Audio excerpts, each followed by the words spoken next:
আপনারা দেখছেন নিউজ বাংলা প্রতিদিন। আমি গীতা। দেখে নেব আজকের হেডলাইন্স।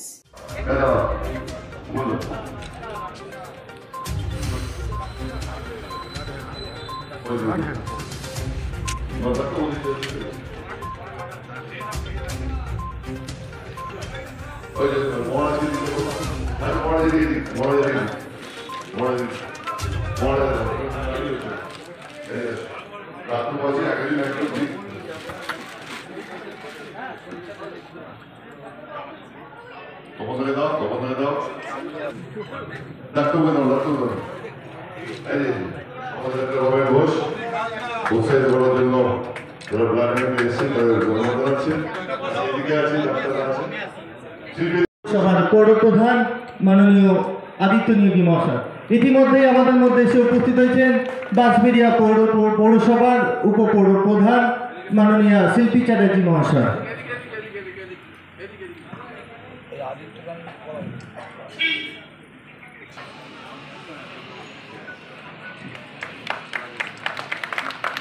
তপন দাশগুপ্ত মহাশয়, জোরে একটা করতালি হবে।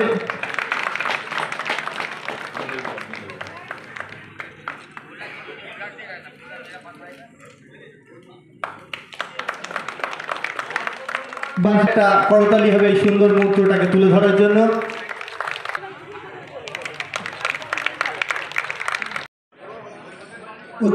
উচ্চ মাধ্যমিকে প্রথম বিভাগে উত্তীর্ণ হয়েছে রূপঙ্কর কুণ্ডু, জোরে একটা করতালি হবে রূপঙ্করের জন্য।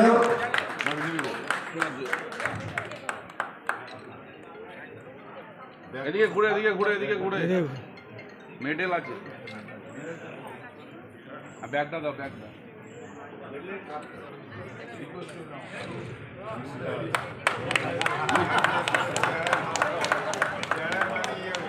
সায়েন্স আজকে মিসাইল আবিষ্কার করলেও রক্তের আবিষ্কার করতে পারে না।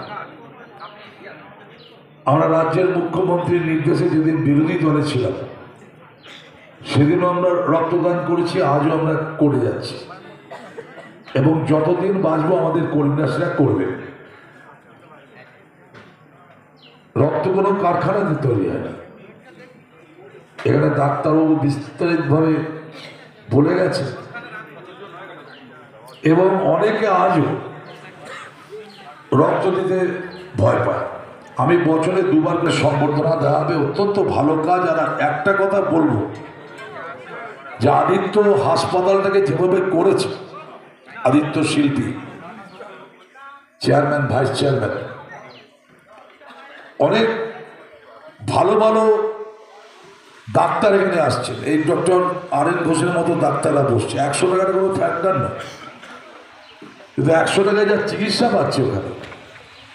হাসপাতালের পরিবেশ অত্যন্ত ভালো হয়ে গেছে, যেটাকে ছিল না।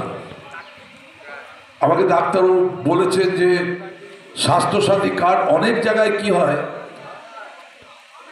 অনেক জায়গাতে নার্সিংহোম সরকারি নির্দেশ ছাড়াও থাকা সত্ত্বেও তারা কিন্তু সেটাকে অ্যালাউ করছে। সেটা আমাদের আবার পুলিশকে, এসপিকে, সিপিকে বলতে হয়, তারপরে অ্যালাউ করা হয়। কিছু কিছু মানুষ আছে মানুষকে মানুষ মনে করেন না। চুঁচুড়া হাসপাতাল এখন অনেক ভালো হাসপাতাল হয়ে গেছে। একটা টাইমে আমি সকাল বিকেল আমার একটা ডিজিজ হয়ে গেছিল, আমি না গেলে পরে থাকতে পারতাম না। মানুষ চিকিৎসা পেত না। কতবার হাসপাতালে ঝামেলা হয়েছে আপনারা যারা সিনিয়র লোকরা তারা জানেন, গেছে এই সময়। আমি রাজনীতি করি আর ইঞ্জিনিয়ার হই, মানুষের সঙ্গে থাকতে হবে। মানুষ সবার উপরে, মানুষ থাকলে পরে ধর্ম থাকবে, দল থাকবে, সরকার চলবে, রক্তদান চলবে, মানুষই সব। মানুষের সেবার মধ্যে থাকতো। আজকে যারা রক্তদান করছেন তাদের আমি আন্তরিকভাবে কৃতজ্ঞতা জানাই।